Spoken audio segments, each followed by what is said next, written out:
In this video, we'll convert 420 millimeters of mercury to atmospheres. Here's how you do it. So the conversion factor we're going to use is 1 atmosphere. That equals 760 millimeters of mercury. So essentially, we multiply our 420 millimeters of mercury by the conversion factor.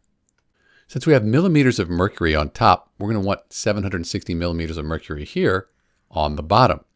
And we want to end up with atmospheres. So our 1 atmosphere, that goes on the top. So that's the conversion factor. When we multiply millimeters of mercury on the top and the bottom, they're gone. We're left with atmospheres. So now we just take 420, divide by 760. We end up with 0.55263, but let's call it 0.553. The unit's atmospheres, because everything else canceled out. So we know we did it correctly. It's Dr. B converting 420 millimeters of mercury to atmospheres. Thanks for watching.